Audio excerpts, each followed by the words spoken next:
Welcome back, everyone, to our summer book club. I'm Lauren DeVries, the Client Experience and Marketing Manager here at InSolutions. And I'm John Sluice, President of Intrust CPA. We are finishing up our series on the book Dare to Serve with a look into how to make this practical, how we see this working in practice. And to do that, we're going to pull out 3 of our biggest takeaways each from the book.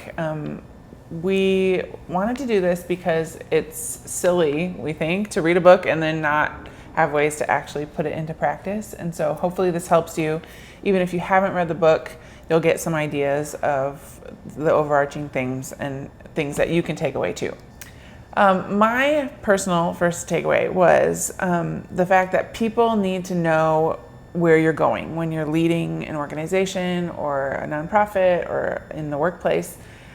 We need to have a goal that we're working towards. Otherwise, we feel purposeless, and it's hard to know where we fit in, where our role fits in at work or in the family or in whatever role you are in.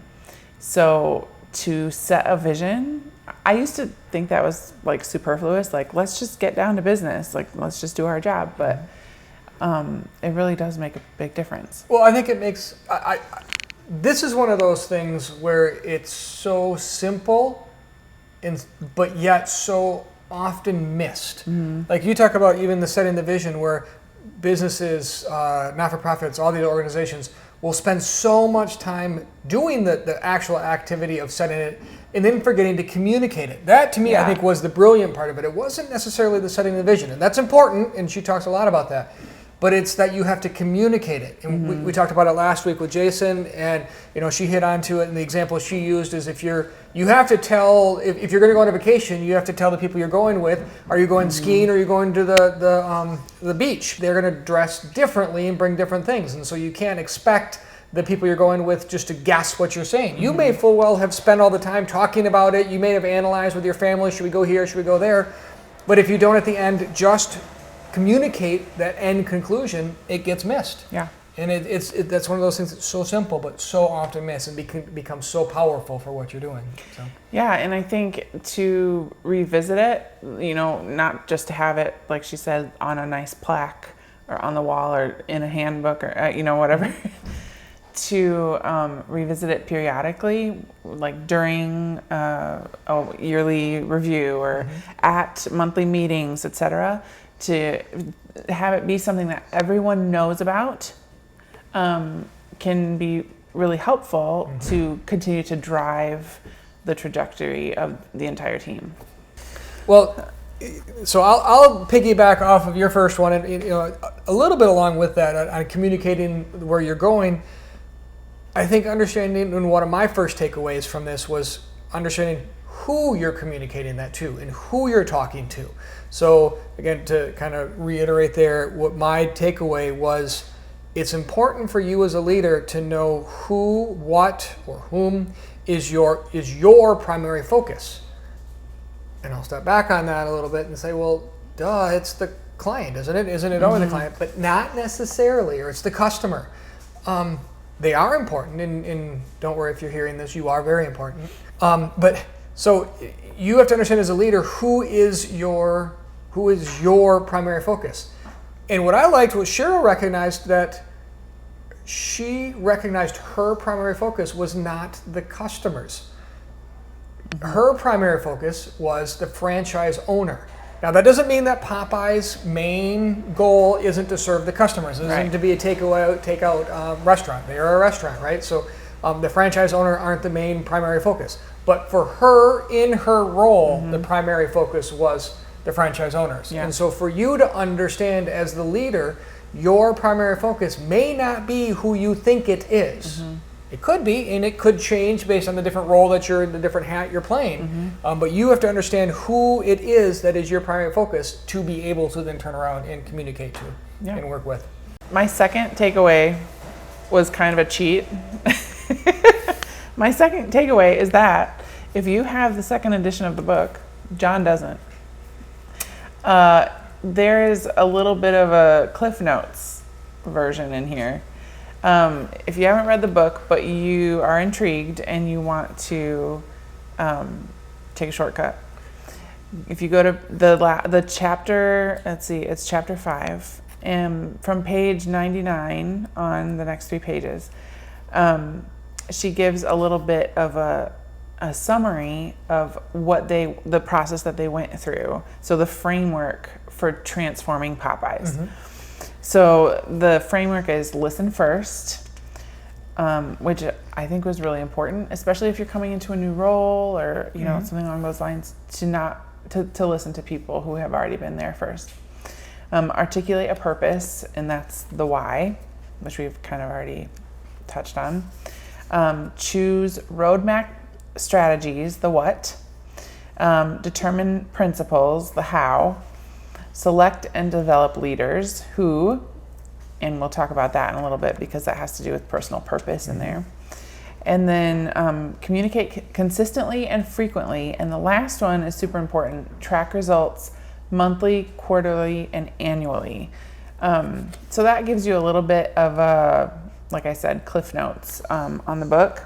So for those of you that are frugal, like your accountant here and is using the first version, you won't even have that whole chapter. They just skipped it entirely. So apparently it was that important that they came in second edition. Yeah. So there you go. That was the Cliff Notes version. I think it is. It does summarize it well. Mm-hmm, yeah. So my second takeaway off of this, and it's hard to even say that we're talking about it. We have way more than 3, but for your sake, we limited it just 3. Mm-hmm. That were some key takeaways in there. There's so many good takeaways throughout this book, and so we are limited here just to the 3. So for my second one is as a leader, not only do you need to present the destination that you talked about, that vision of where you're going, but you also have to provide the resources to do it. Particularly with a certain leadership. So if you're doing it yourself, if you're out there driving and you're pushing, you're the one that provides the time, the dollars to do exactly with what you want to do. So part of servant leadership is recognizing that you have to give the people that you're working with and that you're leading the ability to do what they think is important to do to allow them to do it. Mm-hmm. And I say resources. It may be dollars, but it may be time, it may be support, it may be ability to understand their skill sets, but you have to not only give them the vision to go there and give them the destination, but give them the ability to go there as well. Yeah, absolutely. So. Okay, my third is, I thought, the biggest takeaway for me, the biggest part of the book, and what I will remember is the idea of having a personal purpose. And we talked about this some in our first video. Mm-hmm.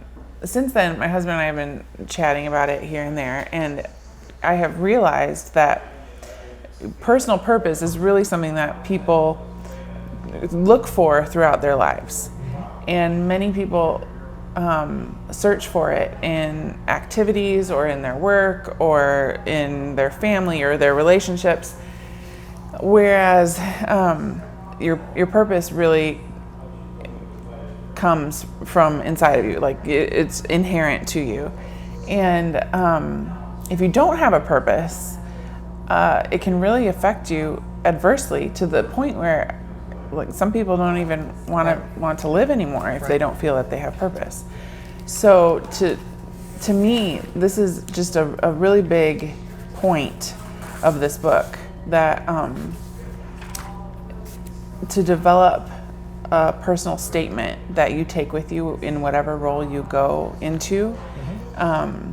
And I'm seeing it across various like platforms and roles that I am personally in my coaching program, in Business Made Simple with Donald Miller. He talks about it in this book, and everywhere I turn, it seems this must be something I need to be doing right now. Mm-hmm. So we kind of wanted to share a little bit of the process. Can I jump in there and say something? So on the personal purpose, I think it's absolutely important that you have it too.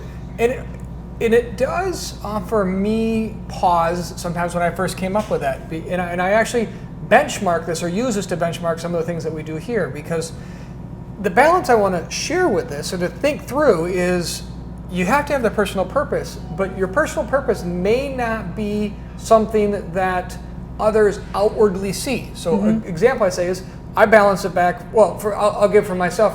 For one, when I go to my dentist, I want the cavity filled. I don't need to know other things. I don't need to have what their personal purpose is per se. I go there to have my cavity filled. But if the dentist, if their sole purpose was to fill cavities, I think we'd all agree that's probably not a great personal purpose. So that individual is going to have to figure out what their personal purpose is, but in the framework of still providing the service that they are supposed to do. So I take that for me personally here. So inside of an accounting firm, many of you come to us to just do the tax return or for the financial statements or otherwise.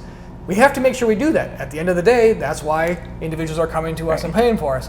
But within the framework, if all I did was just fill out a compliance tax form, that wouldn't provide my personal purpose, which then would mean that you're not getting the service you want. And so it's a balance of how do you cross between your purpose and then your business's purpose within the expectations of what you're being asked to do. Yeah. Well, if you missed our first video, just to let you know, you can go through this process on your own.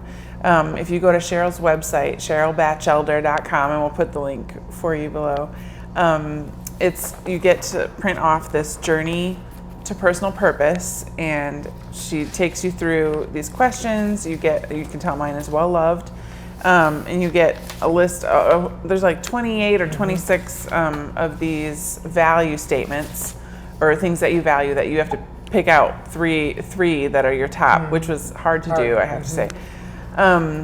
She has you take an assessment called the Standout Assessment, and there's no charge for that assessment right now, which is kind of cool. He's giving it away because of COVID, which is a cool thing. And you can get all that information for the assessment in that Journey to Purpose packet. But after doing all of that and looking over my lifeline, you go through a lifeline and think about big events that impacted you in your life. Mine that I have working for now, and I think it'll be the kind of thing, I think both of us said it's fine for now, but we'll probably refine it to some degree. Mine is, I help my team navigate by bringing truth and learning to the forefront, which brings about growth. And I see that work even in my family, in the organizations that I work with. I led an organization called If Gathering here in Traverse City for a little bit. And at work, it's like just coming out. We're learning, reading books together as a team. And so that rings true for me across my life. Thank you for sharing that. I think that's and it's interesting too, because you'll see that feels a lot like a vision, and some are going to be wordier than others, but it's going to have meaning for what you have. And I hear that, and that sounds great, and I'm like, that's fine, I like it. Yeah. But for you, it's what your purpose is and your vision of your role within what you're doing, and then mine is going to be different than everyone else's, and different than yours. So I think that's good to know too.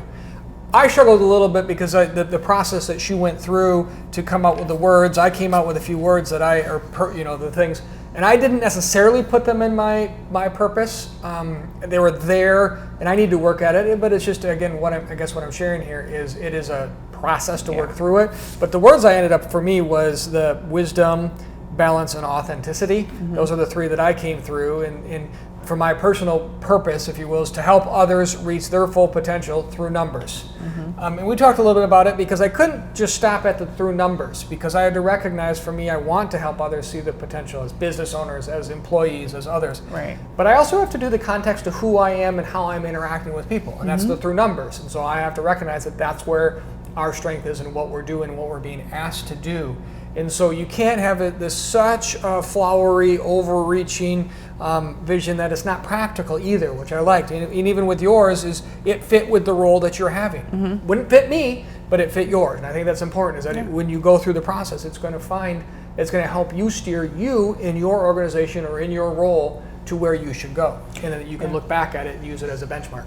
So my third one is a little bit of a summary or wrap up here, and I actually mentioned it with the video with Jason, but it gets to the idea that the whole premise of this book is on servant leadership, and is for you to recognize it's to empower others to do what they're doing.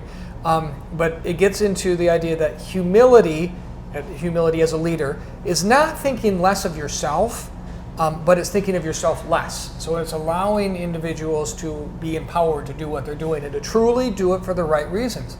And it's hard because, and this is a little bit counterintuitive to what we just talked about on sharing your vision, and you can tell people that you're doing servant leadership, but servant leadership isn't something that you can necessarily say, I'm doing servant leadership.